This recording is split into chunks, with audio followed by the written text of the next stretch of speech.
Ang ganda-ganda ng simoy ng hangin. Very relaxing. Inhale. Exhale. Ang mga toxic. Bumili ko dito guys. Crunchy chewable nugget. Kasi gusto kong mag-make ng smoothie na hindi na ako mag-iintay pa ng malalaking chunk na i-freezer yung tubig, diba? Sa sa container.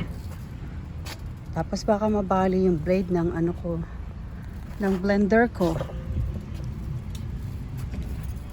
Pinili ko pa naman yun, mahal yung blender noon eh. Ayoko mabali yung blade niya. Anyway, yan. Ganda ng ngayon, oh. Masarap, makaka-relax. Away from chaos paminsan-minsan. We need to come out. Tapos enjoy yung breeze ng hangin. And remove all the bad energy sa katawan natin. Yung nalanghap natin dyan sa toxic YouTube.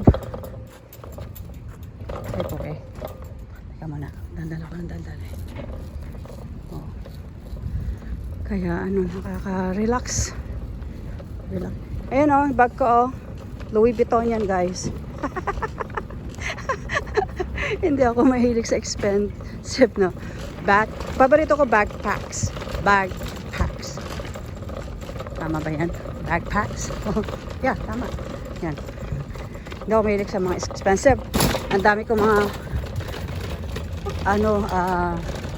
mga bags, I mean. Pero puro plastic sila because I don't like brand. Magpa-brand pa eh, sayang. Pili ko na lang ng pagkain o kaya sa family ko. Pero ito, pinili ko guys, oh. Maganda no?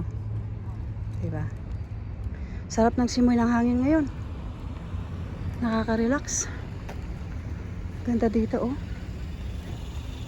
Ganda siya. Mamaya uwi na ako. I got one more place to stop by.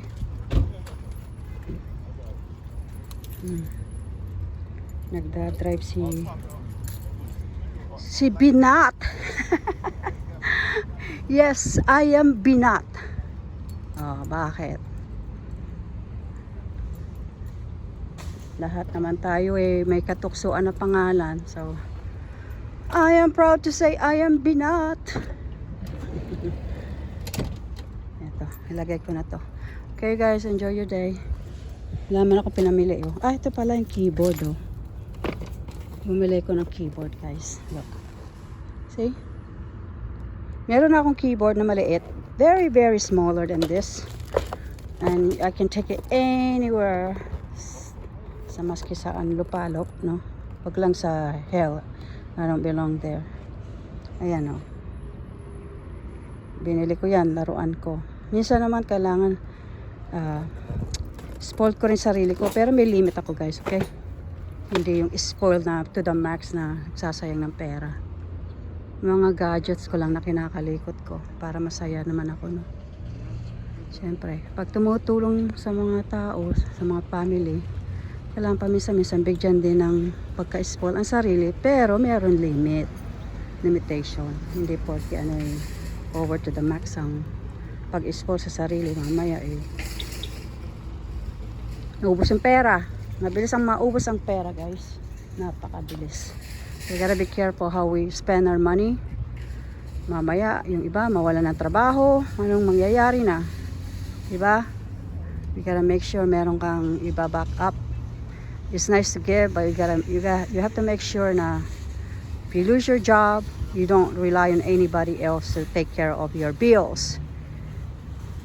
You need to be responsible sa bills mo, sa pamumuhay mo. Lalo na may sarili ka ng family, adults ka na. So take care of your own business. Wag paasa-asa sa iba pagka alam na meron naman natulungan na. Ako, sinasabi ko, yung family ko, hindi pa sila ready. And of course, they know that.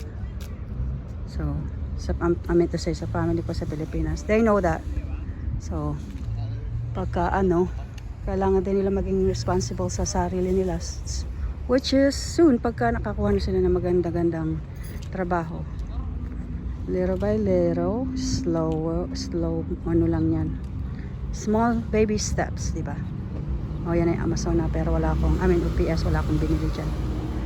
Okay guys, enjoy your day. Bye-bye.